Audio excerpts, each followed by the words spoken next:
Selamat pagi, siang, sore, atau malam, teman-teman pelaut. Salam sehat. Saya Dedi Dwi Yustianto akan menyampaikan materi sudut geometri. Kita mulai saja. Kita mulai dengan kedudukan antar titik dan garis. Kedudukan antar titik dan garis pada bidang. Yang pertama, titik terletak pada garis. Jadi misalkan ada sebuah garis MN, kemudian ada titik A dan B, maka A dan B terletak pada garis MN. Tetapi kalau kita melihat titik C tidak terletak pada garis. Itu hubungan antara titik dengan garis. Kemudian yang kedua, hubungan antara titik dengan bidang. Jadi di sini ada segitiga PQR dan juga ada titik X, Y, dan Z. Titik X terletak di luar bidang dan juga tidak terletak pada garis. Titik Y terletak pada bidang PQR, tetapi tidak terletak pada garis.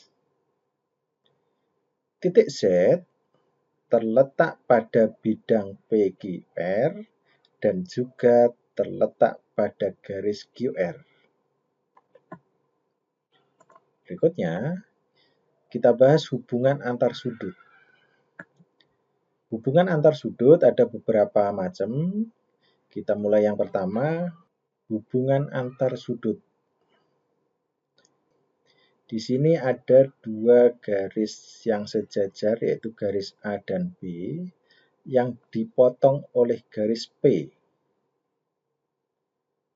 Masing-masing di area garis A yang dipotong oleh garis P, kita namai sudut 1, 2, 3, dan 4. Jadi nanti kita identifikasinya A1, A2, A3, dan A4. Begitu juga dengan yang garis B yang terpotong dengan garis P, kita namai juga nanti dengan B1, B2, B3, dan B4. Oke, baik. Kita mulai dari sudut yang saling berpelurus. Definisi dari sudut saling berpelurus adalah dua buah sudut yang berpasangan yang membentuk garis lurus. Jadi kalau misalkan kita melihat pada area A, maka yang berpelurus bisa A1 dengan A2, A1 dengan A3, A2 dengan A3, atau A4 dengan A3. Begitu juga nanti pada area B juga sama. B1 dengan B2, B1 dengan B4, B2 dengan B3, atau bahkan B3 dengan B4. Itu yang dinamakan sudut yang saling berpelurus. Nah, selain itu ada yang namanya sudut yang saling berpenyiku. Kalau kita perhatikan gambar di sebelah kanan, ada garis yang membentuk siku-siku, kemudian ada garis yang membelahnya. Dan area itu kita tandai dengan X dan Y.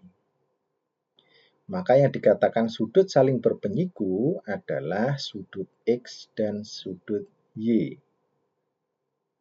Jadi untuk yang berpenyiku pada gambar yang kedua, yang sebelah kanan. Berikutnya ada sudut yang saling bertolak belakang. Sudut yang saling bertolak belakang, kalau kita lihat di area A, itu kita bisa lihat sudut A1 dengan A3, atau A2 dengan A4. Kalau kita perhatikan di area B,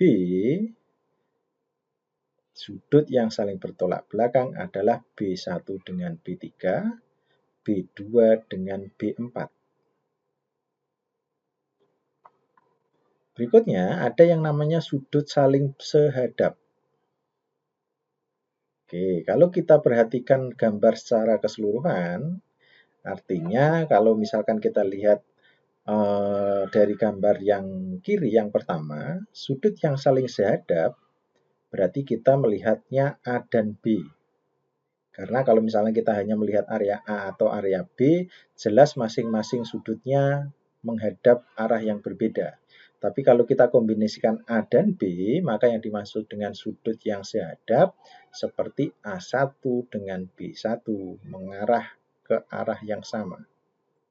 Seperti A2 dengan B2, A3 dengan B3, A4 dengan B4.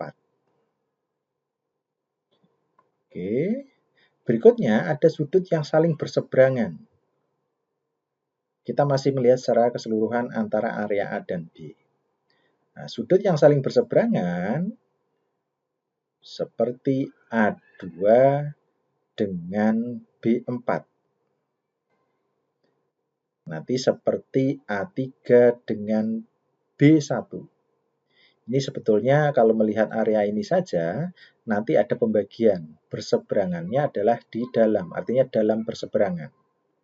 Tapi kalau kita melihat yang di luar, A1 dengan B3, kemudian A4 dengan B2, itu namanya sudut luar berseberangan. Jelas ya? Kemudian yang berikutnya ada yang namanya sudut sepihak. Sudut sepihak contohnya adalah A3 dengan B4 dan juga A2 dengan B1. Kemudian ada lagi A1 dengan B2 dan juga A4 dengan B3.